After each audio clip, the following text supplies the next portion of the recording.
इतिहास के पन्नों में दफन 7 पहाड़ों और 9 नदियों के उस पार एक ऐसा राज्य था जहां की हवाओं में संगीत नहीं बल्कि प्राचीन जादू बहता था। उस राज्य के सीने पर बसे एक अंधेरे और घने जंगल के बीचों बीच किस्मत की लकीरों से बेखबर एक नौजवान रहता था, आर्यन। लेकिन यह कहानी महज एक लकड़हारे की नहीं है। ये कहानी है उस तिलिस्मी पीपल की जिसकी जड़ें पाताल तक फैली थीं और जिसकी पत्तियां चांद की रोशनी में फुसफुसाती थीं। उस पेड़ में कैद था सदियों पुराना एक ऐसा राज जिसे आर्यन के पिता विक्रम ने अपनी आखिरी सांस तक छुपाए रखा। क्या होता है जब एक कुल्हाड़ी की चोट उस खामोश जादू को जगा देती है? क्या होता है जब एक साधारण सा दिखने वाला दर्पण, आईना, हकीकत और परलोक के बीच का दरवाजा खोल देता है? तैयार हो जाइए एक ऐसे सफर के लिए जहां चलते चलते रास्ते बदल जाते हैं, जहां पेड़ बातें करते हैं, जहां एक सांप की दोस्ती आपको अर्श से फर्श तक पहुंचा सकती है और जहां एक बिल्ली और चूहों की फौज एक उजड़े हुए साम्राज्य की किस्मत बदल देती है। एक जमाने की बात है, एक बहुत ही खूबसूरत राज्य था। उस राज्य के घने जंगलों में एक गांव था जहां विक्रम नाम का एक लकड़हारा रहता था। विक्रम बहुत मेहनती और ईमानदार इंसान था। जब वो बहुत बूढ़ा हो गया तो उसने सोचा कि अब मरने के दिन करीब है, इसलिए अपने बेटे आर्यन को कुछ जरूरी बातें बता देनी चाहिए ताकि वो अपनी जिंदगी आराम से गुजार सके। एक दिन विक्रम ने अपने बेटे आर्यन को पास बुलाया और कहा, बेटे आर्यन, तुम्हें पता है कि जंगल के पूरब के किनारे पर पीपल का एक बहुत बड़ा पेड़ है। मैंने आज तक उस पेड़ को कभी नहीं काटा। कल से तुम अकेले ही लकड़ियां काटने जाओगे, क्योंकि अब मेरा आखिरी वक्त आ गया है। लेकिन बेटे ध्यान रखना, तुम भी उस पीपल के पेड़ को कभी हाथ मत लगाना। जंगल में से जो चाहे काट लेना, मगर उस पीपल को कभी मत काटना। ये बात कहकर बूढ़े विक्रम ने अपनी आंखें हमेशा के लिए बंद कर ली। इस बात को कई महीने बीत गए। एक दिन आर्यन जंगल में लकड़ी काटने गया। उसने उस पीपल के पेड़ को गौर से देखा और मन ही मन सोचने लगा, इसमें ऐसी कौन सी खास बात है? ये तो बाकी पेड़ों जैसा ही दिखता है, फिर इसे क्यों ना काटा जाए? ये सोचकर आर्यन ने अपनी कुल्हाड़ी उठाई और जोर से पीपल के तने पर मारी। अचानक एक अजीब बात हुई। पेड़ अपनी जगह से खिसककर थोड़ा दूर हट गया। आर्यन एक कदम आगे बढ़ा तो पेड़ और पीछे हट गया। अब तो आर्यन को बहुत हैरानी हुई। उसने पेड़ की तरफ दौड़ना शुरू कर दिया और पेड़ भी उससे भी तेज दौड़ने लगा। आर्यन थक कर वापस उसी जगह आ गया जहां से चला था। उसने अपनी कुल्हाड़ी कंधे पर रखी और अपने घोड़े पर बैठकर घर की तरफ चल दिया। चलते चलते रात हो गई और चारों तरफ अंधेरा छा गया। आर्यन ने अपने घोड़े को रोका और फैसला किया कि रात यहीं बिताएगा। उसने घोड़े को एक पेड़ से बांधा और खुद ऊपर चढ़कर एक मोटी डाल पर बैठ गया। जैसे ही सुबह हुई, आर्यन पेड़ से नीचे उतरा। लेकिन ये क्या, जहां रात को घोड़ा बंधा था वहां सिर्फ हड्डियों का ढेर पड़ा था और कुछ कदम की दूरी पर वहीं पीपल का पेड़ खड़ा था। आर्यन ने अपनी कुल्हाड़ी कंधे पर रखते हुए कहा, अच्छी बात है, अब मैं पैदल ही तुम्हारा पीछा करूंगा। पीपल का पेड़ और आर्यन दोनों आगे पीछे चलते हुए पहाड़ों, घाटियों और मैदानों से गुजरते रहे। शाम हो गई और दिन का उजाला धीरे धीरे कम होने लगा। ये रात भी आर्यन ने एक पेड़ पर बिताई। अगले दिन फिर से आर्यन पीपल के पेड़ के पीछे दौड़ने लगा। तीसरे दिन एक बहुत ही अजीब घटना हुई जिससे आर्यन पीपल के पेड़ को बिल्कुल भूल गया। अचानक उसके सामने एक बड़ा सांप और एक खूबसूरत हिरण आ गए। सांप और हिरण आपस में लड़ रहे थे। सांप हिरण को निगलने की कोशिश कर रहा था, लेकिन हिरण के लंबे लंबे सींग बीच में आ रहे थे और हिरण सांप के मुंह में फंस गया था। आर्यन को अपनी आंखों पर यकीन नहीं हुआ। वो हैरान होकर वहीं खड़ा रह गया।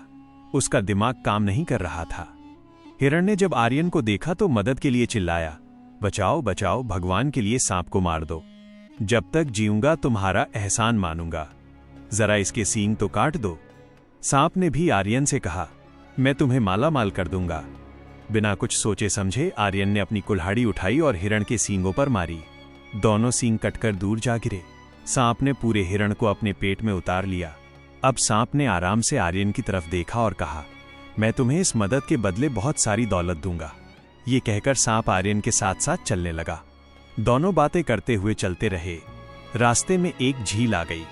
सांप ने कहा, तुम यहां मेरा इंतजार करो, मैं जरा नहाकर ताजा हो लूं। अगर कुछ अजीब हो तो डरना मत। ये कहकर सांप पानी में कूद गया। उसी पल तेज आंधी चलने लगी। चीखती चिल्लाती हवा के साथ बारिश भी होने लगा। बिजली इतनी जोर से चमकती थी कि लगता था आसमान फट जाएगा। काले काले बादल एक दूसरे से टकराकर जोर की गड़गड़ाहट पैदा कर रहे थे। जब तक सांप पानी में नहाता रहा, ये सब चलता रहा। जैसे ही वो पानी से बाहर आया, तूफान थम गया और हर तरफ शांति छा गई। सांप ने आर्यन को बताया, नहाकर मेरी थकान दूर हो गई है, अब हमारा सफर आराम से कटेगा। दोनों फिर चलने लगे। रास्ते के दोनों तरफ तरह तरह के खूबसूरत फूल खिले थे। कभी उन्हें तोड़ते, कभी हंसते और कभी गाते नाचते वे आगे बढ़ते रहे। आखिर उन्हें एक घर दिखाई दिया। सांप ने आर्यन को बताया, ये मेरी माँ का घर है, हम इसी घर में जा रहे हैं। जब मेरी माँ को पता चलेगा कि तुम मेरे अच्छे दोस्त हो तो वो खुश होकर तुम्हें मजेदार खाना खिलाएगी। आर्यन ने कहा, कुछ खाने को मिल जाए तो बहुत अच्छा रहेगा।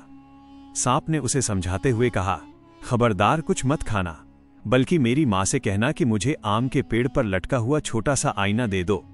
बातें करते करते वे घर के अंदर पहुंच गए। सांप ने दरवाजा खटखटाया। सांप की माँ ने तुरंत दरवाजा खोल दिया। बेटे का हालचाल पूछने के बाद उसने पूछा कि उसके साथ ये अजनबी कौन है। सांप ने जवाब दिया, माँ जी, ये मेरा सबसे अच्छा दोस्त आर्यन है, इसने मेरी जान बचाई है।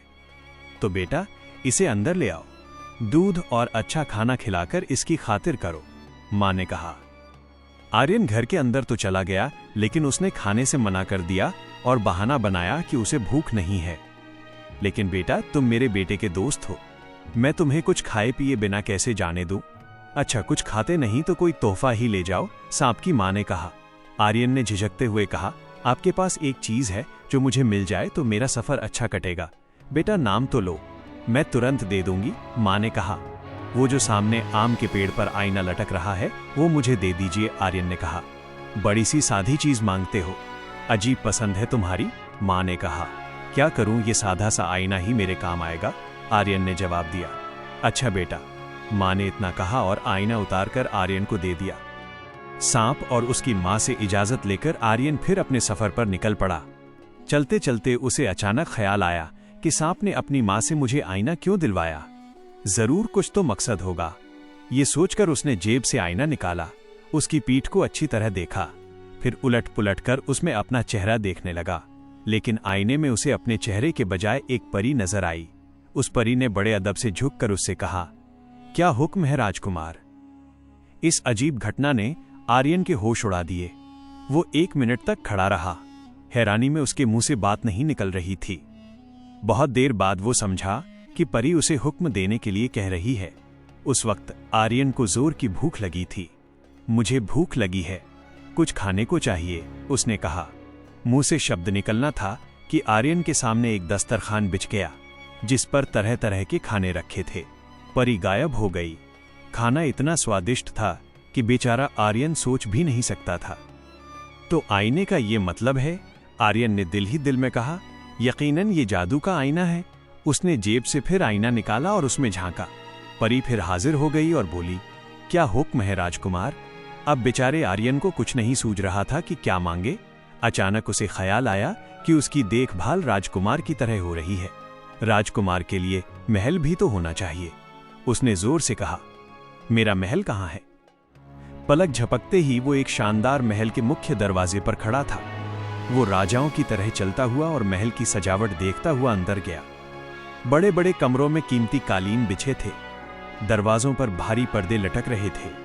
आर्यन आईने की करामात देखकर हैरान हो रहा था। उसने दिल में कहा, इस महल में रहने के लिए मेरे साथ मेरी पत्नी का होना भी जरूरी है, और ये पत्नी अगर राजा की बेटी हो तो वाह, आईने से राजकुमारी मांगनी चाहिए। ये ख्याल आते ही आर्यन ने आईने में झांका। परी ने हाजिर होकर पूछा, क्या हुक्म है सरकार? राजा की बेटी को यहाँ लेकर आओ। आर्यन ने तुरंत हुक्म दिया। दूसरे ही पल राजकुमारी अनन्या उसके पास बैठी थी। आर्यन उसे पाकर बहुत खुश हुआ और उसने उसी दिन उससे शादी कर ली। राजकुमारी अनन्या के इस तरह अचानक गायब हो जाने से शाही महल में बहुत हंगामा मच गया। नौकरों ने महल का कोना कोना छान मारा, मगर राजकुमारी का कहीं कुछ पता नहीं चला। आखिर राजा ने हुक्म दिया कि पूरे देश में ऐलान करा दिया जाए कि जो शख्स राजकुमारी को ढूंढेगा उसे मुंह मांगा इनाम दिया जाएगा। राजकुमारी के मिलने की उम्मीद खत्म हो चुकी थी कि एक दिन माया नाम की एक बूढ़ी औरत महल में आई। उसने कहा कि वो राजकुमारी के बारे में राजा से बात करना चाहती है। माया को तुरंत राजा के सामने पेश किया गया। माया ने कहना शुरू किया, महाराज, आपके राज्य में राजकुमारी का कहीं सुराग नहीं मिला। इससे साफ है कि वो किसी ऐसे देश में चली गई है जो 7 समुंदर पार है, और ये भी हो सकता है कि वो ऐसी जगह हो जिसके बारे में इंसान सोच भी नहीं सकता। राजा ने बेचैन होकर पूछा, तुम्हारी क्या योजना है? पहले तो आप लकड़ी का एक संदूक बनवाएं, फिर उस संदूक पर जस्ते की चादर मंगवाएं। संदूक इतना बड़ा हो कि मैं उसमें बैठ और लेट सकूं और मेरे साथ 9 दिन की खुराक भी रखी जा सके। जब मैं उसमें बैठ जाऊं तो आप उसका ढक्कन मजबूती से बंद करके खुले समुंदर में फेंक देना। राजा को जहां भी जरा सी उम्मीद नजर आती खुश हो जाता। उसने उसी वक्त संदूक तैयार करने का हुक्म दिया। फिर माया को संदूक में बिठाकर 9 दिन की खुराक उसमें रख दी। उसके बाद ढक्कन अच्छी तरह बंद करके संदूक समुंदर में फेंक दिया। समुंदर की लहरें जल्द ही संदूक को खुले पानी में ले गई। संदूक दिन रात पानी की लहरों पर डोलता और बहता रहा। आखिर एक दिन सुबह के वक्त समुंदर के किनारे मछुआरों ने पानी में जाल फेंका तो उनकी नजर उस संदूक पर पड़ी। ये तट उस देश का था जहां आर्यन का महल था। मछुआरों ने रस्सियों की मदद से उस भारी संदूक को किनारे तक खींच लिया। संदूक को खोलकर देखने का शौक सबको था। जल्दी जल्दी ढक्कन उठाया गया। देखा तो अंदर माया बैठी थी। माया ने अपने बारे में बड़ी दर्द भरी कहानी सुनाई। उसने बताया कि उसके 2 बुरे बेटों ने उसे संदूक में बंद किया और समुंदर में बहा दिया ताकि बूढ़ी मां से छुटकारा पाएं। माया अपनी कहानी सुनाती जाती और साथ साथ रोती भी जाती। मछुआरों को माया के हाल पर रहम आ गया।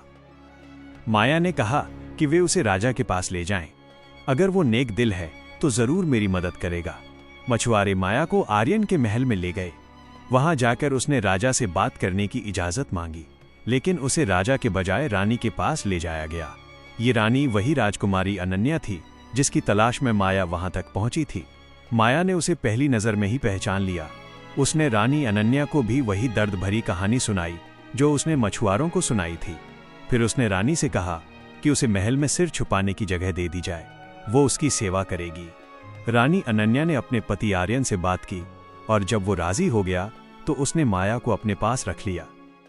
माया महल में रहने लगी। 1 महीना बीत गया।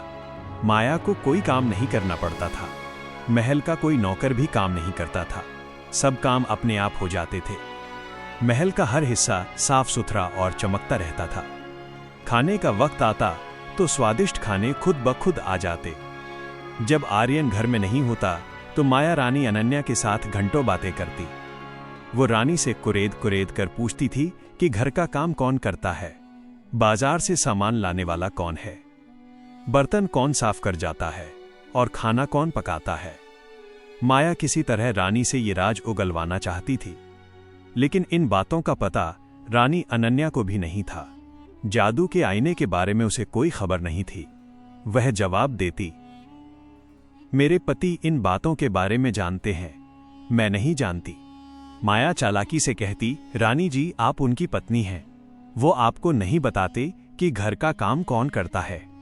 मैं हैरान हूं कि आप कैसी पत्नी हैं और उन्हें आपसे कैसा प्यार है जो वो आपसे ये राज छुपाते हैं। ये राज जानना आपका हक है। माया हर वक्त उसे इसी तरह की बातें समझाती रहती। रानी अनन्या भोली भाली थी। वो माया की बातों में आ गई और बेचैन रहने लगी। एक रात मौका पाकर उसने अपने पति से पूछा, कुछ मुझे भी तो पता हो कि महल के इतने सारे काम करता कौन है। आप अच्छे पति हैं कि पत्नी को दिल की बात नहीं बताते। आर्यन ने अपनी पत्नी की बात नहीं टाली और खुशी खुशी जादू के आईने के बारे में बता दिया। रानी अनन्या ने आईना हाथ में ले लिया। वो मन बहलाने के लिए उसमें झांकती तो परी हाजिर हो जाती और पूछती, हुक्म रानी साहिबा। राजकुमारी मन लगाने के लिए परी को इधर उधर भेजती और खुश होती। अगले दिन जब आर्यन हमेशा की तरह घूमने फिरने के लिए चला गया और माया रानी अनन्या के पास आ बैठी तो रानी ने उसे जादू के आईने का सारा किस्सा कह सुनाया। माया ने चालाकी से ये भी पूछ लिया कि आईना कहाँ रखा जाता है और किस तरह इस्तेमाल किया जाता है। मौका पाते ही माया ने जादू का आईना चुरा लिया और परी को बुला लिया। परी ने हाजिर होते ही पूछा, क्या हुक्म है बुजुर्ग महिला। माया ने तुरंत कहा, मुझे और राजकुमारी को राजा के महल में वापस पहुंचा दो। एक पल में दोनों राजा के महल में थी। माया ने आईने की परी को दोबारा बुलाया और हुक्म दिया, जादू के महल को राख का ढेर कर दिया जाए। उसी पल आर्यन का जादू का महल राख का ढेर हो गया। आर्यन घूमने फिरने के लिए बाहर गया हुआ था। दोपहर को वापस आया तो महल था ना राजकुमारी अनन्या। बस राख का एक ढेर था। वह सिर पकड़कर बैठ गया। अब क्या करें? राजकुमारी अनन्या ने अपने पिता के महल में जाने से पहले कच्चे मांस का एक टुकड़ा जादू के महल की बिल्ली रानी के आगे डाला था। महल जला तो बिल्ली रानी किसी तरह बच गई। अब वो मांस का टुकड़ा ढूंढती फिर रही थी। आर्यन भी बिल्ली रानी के साथ मांस का टुकड़ा ढूंढने लगा। टुकड़ा जल्द ही मिल गया। आर्यन ने उस टुकड़े को 2 हिस्सों में बांट दिया। एक हिस्सा बिल्ली रानी के आगे डाल दिया और दूसरा अपनी जेब में रख लिया। अब यही टुकड़ा राजकुमारी अनन्या की निशानी रह गया था।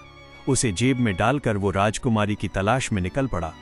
वो लगातार चलता रहा। पहाड़ और मैदान, नदी और नाले, दरिया और समुंदर, उसके इरादे के सामने कुछ भी रुकावट नहीं बन सके। बस वो चलता रहा। आखिर एक दिन वो उस देश में पहुंच गया जहां का राजा राजकुमारी अनन्या का पिता था। आर्यन सीधा शाही महल में गया और शाही रसोई में नौकरी की मांग की। इत्तेफाक से शाही रसोई में बर्तन धोने के लिए मददगार की जरूरत थी। आर्यन का काम बन गया। अब वो किसी न किसी तरह राजकुमारी अनन्या से मिलने के मौके की तलाश में रहने लगा। वो हर वक्त सतर्क रहता। ये खबर उसे मिल ही चुकी थी कि राजकुमारी महल में वापस आ गई है। एक दिन अचानक शाही रसोई का बूढ़ा रसोइया कबीर बीमार हो गया। आर्यन ने उससे कहा, बड़े भाई, आप बस देखते रहिए, मैं सब खाना तैयार करके थालियों में सजा दूंगा। बूढ़ा कबीर राजी हो गया। आर्यन ने शाही रसोइये की बताई हुई विधि के मुताबिक खाना तैयार किया और राजकुमारी की थाली में मांस का वो छोटा सा टुकड़ा भी रख दिया जो वो जादू के महल से लाया था। राजकुमारी अनन्या भी अपने पति से जुदाई की वजह से बहुत बेचैन और उदास थी। वो हर वक्त सोचती रहती थी कि आर्यन को किस तरह ढूंढे। वक्त गुजरने के साथ साथ उससे मिलने की उम्मीद कम होती जा रही थी। जब उसने अपनी थाली में वही मांस का टुकड़ा देखा तो पहले तो वो परेशान हुई, फिर उसका दिल खुशी से धड़कने लगा। उसे तुरंत ख्याल आया कि उसका पति इसी महल में मौजूद है और अब उससे मुलाकात मुश्किल नहीं। राजकुमारी अनन्या ने रसोइये को बुलवाया और उसके खाने की बहुत तारीफ की। फिर पूछा, क्या रसोई में कोई नया आदमी काम पर रखा गया है, क्योंकि काम पहले से बेहतर होने लगा है। कबीर ने हाथ जोड़कर कहा, राजकुमारी जी, मैं बूढ़ा और बीमार हूं।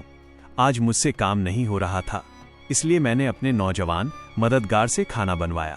ये नौजवान कुछ दिन पहले ही काम पर रखा गया है। अच्छा लड़का है बेचारा। राजकुमारी ने कहा, बड़े भाई आप जाइए, आपकी तबीयत ठीक नहीं है।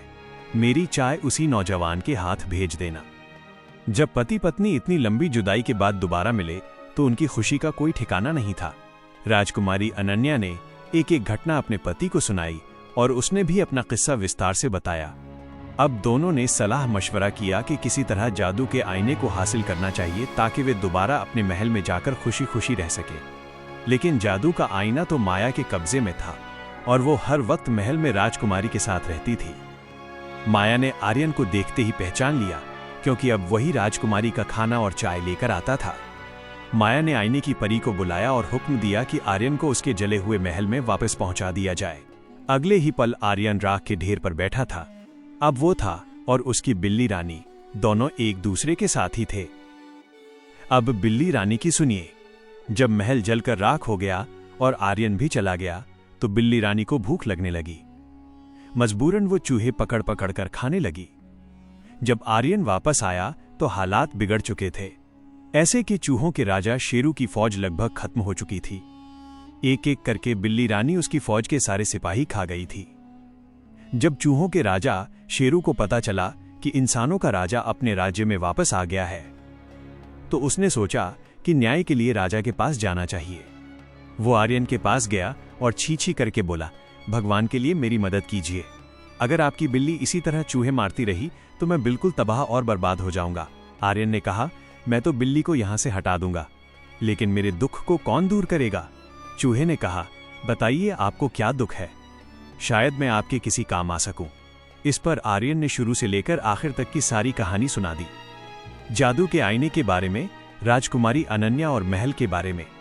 आखिर में उसने उस माया के बारे में भी बताया जिसकी चालाकी की वजह से वो इस हाल को पहुंचा था। अच्छा तो ये बात है, चूहों के राजा शेरू ने छी छी करके पूंछ हिलाई, आप अपनी बिल्ली से मेरे बचे खुचे सिपाहियों को बचा लें, मैं अपने सिपाहियों को भेजकर जादू का आईना मंगवा लूंगा। आर्यन से मुलाकात के बाद चूहों के राजा शेरू ने अपने सभी चूहों को बुलाया और कहा कि वे चूहे आगे आए जो राजा के महल में अक्सर जाते रहते हैं। जब वे चूहे आगे आए तो उसने पूछा, कौन कौन सा चूहा माया को जानता है। एक लंगड़ा चूहा छोटू आगे बढ़ा और बोला, हुजूर, मैं उसी बुरी औरत के कमरे में खाने की तलाश में जाता हूँ। जादू का आईना मैंने अक्सर उसके हाथ में देखा है। मैं पता लगाऊंगा कि वो आईना रखती कहाँ है। तो तुम्हें अभी वहां जाने और आईने का पता लगाने का हुक्म दिया जाता है। जैसे भी हो उसे वहां से लेकर आओ, शेरू ने कहा। लंगड़े चूहे छोटू ने अपने राजा के पैर छुए और कहा, महाराज, आपका हुक्म मेरे सिर आंखों पर, लेकिन मेरे साथ कुछ चूहे भेज दीजिए, वे मुश्किल वक्त में मेरी मदद करेंगे। चूहों के राजा शेरू ने उसकी बात मान ली। लंगड़ा चूहा छोटू एक चूहे की कमर पर सवार होकर रवाना हो गया।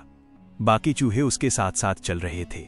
चलते चलते वे 7 समुंदर पार राजा की सल्तनत में पहुंच गए। पहले शाही महल में घुसे और फिर माया के कमरे में घुस गए। ये रात के खाने का वक्त था। वो चालाक औरत खाना खाने में लगी हुई थी। चूहे चुपचाप माया के सोने का इंतजार करने लगे। वे माया की हर हरकत को गौर से देख रहे थे। जल्द ही उन्हें पता चल गया कि आईना माया के तकिए के नीचे रखा है। बिस्तर पर बैठने से पहले माया ने करीब 100 बार आईना उठा उठा कर देखा। जब नींद ने बहुत सताया तो तकिए पर सिर रखते ही सो गई और खर्राटे लेने लगी। माया के खर्राटों से चूहों को उसके सोने का यकीन हो गया। 3 चूहे कूदकर बिस्तर में घुस गए। लंगड़े चूहे छोटू ने अपनी पूंछ माया की नाक में घुमाई। माया को छींकें आने लगी। दूसरे 2 चूहे, जो अपने काम में बहुत तेज थे, जल्दी से आगे बढ़े और जैसे ही माया ने छींकने के लिए सिर उठाया, उन्होंने तकिए के नीचे से जादू का आईना खींच लिया। चूहे आईना लेकर अपने राजा शेरू के पास पहुंच गए। चूहों का राजा बहुत खुश हुआ और उसने वादे के मुताबिक आर्यन को उसका आईना वापस कर दिया। आर्यन ने उसका शुक्रिया अदा किया और बिल्ली रानी को बगल में दबाकर चल पड़ा। कुछ दूर जाकर उसने आईने को निकाला और परी को बुलाया। परी ने आते ही सिर झुकाकर कहा, क्या हुक्म है मेरे राजकुमार? आर्यन ने कहा, मेरे लिए शानदार पोशाक लाओ, एक खूबसूरत घोड़ा और एक बड़ी फौज भी हाजिर करो। थोड़ी देर बाद वो शाही कपड़े पहने और भारी फौज लिए राजा के शहर की तरफ बढ़ रहा था। राजा को जब आर्यन की शान, शौकत और फौज की खबर मिली तो वो उसके साथ अपनी बेटी की शादी करने पर राजी हो गया। नौजवान आर्यन और राजकुमारी अनन्या की धूमधाम से शादी हुई। एक बहुत बड़ी दावत का इंतजाम किया गया। पूरे देश में दिए जलाए गए और हजारों मेहमानों को महल में दावत दी गई। अब चालाक माया की सुनिए। आर्यन ने आईने की परी को बुलाया और हुक्म दिया कि माया को उसके करतूतों की सख्त सजा दी जाए। माया उसी वक्त महल से गायब हो गई और फिर कभी नजर नहीं आई। आर्यन और राजकुमारी अनन्या ने जादू के आईने की मदद से फिर से अपना खूबसूरत महल बनवाया। दोनों पति पत्नी अपने महल में बहुत खुशी खुशी रहने लगे। आर्यन ने चूहों के राजा शेरू को अपने महल में बुलाया और उसे ढेर सारे उपहार दिए। उसने वादा किया कि अब से बिल्ली रानी कभी भी चूहों को नहीं मारेगी। चूहों का राजा शेरू बहुत खुश होकर अपने राज्य में वापस चला गया। आर्यन और अनन्या ने जादू के आईने का इस्तेमाल हमेशा अच्छे कामों के लिए किया। उन्होंने अपने राज्य के गरीब लोगों की मदद की, स्कूल और अस्पताल बनवाए और सभी को खुश रखा।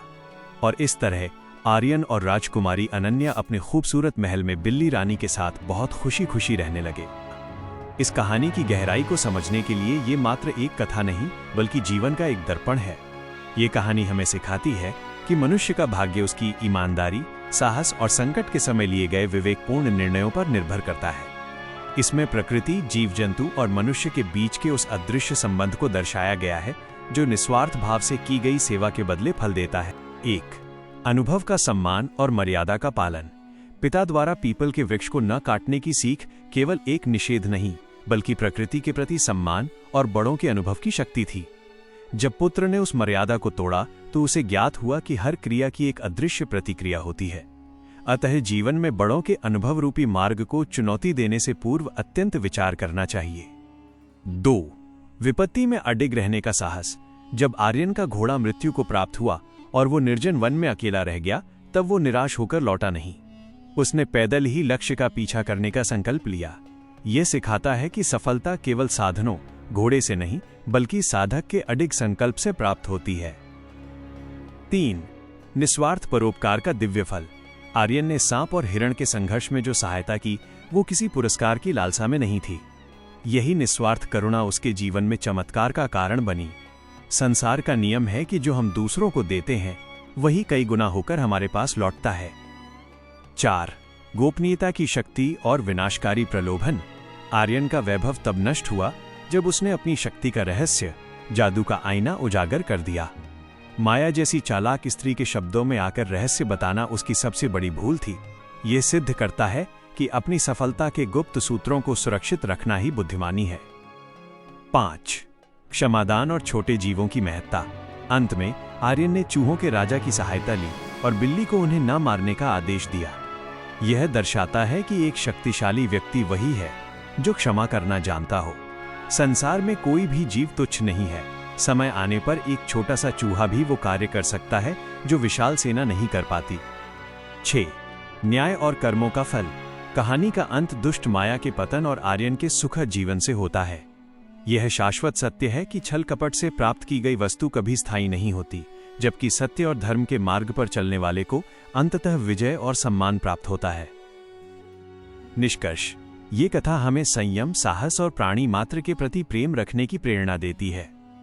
तो मित्रों, आर्यन की यह गाथा हमें सिखाती है कि साहस और सत्य के मार्ग पर चलने वालों के लिए ईश्वर स्वयं चमत्कार के द्वार खोल देता है।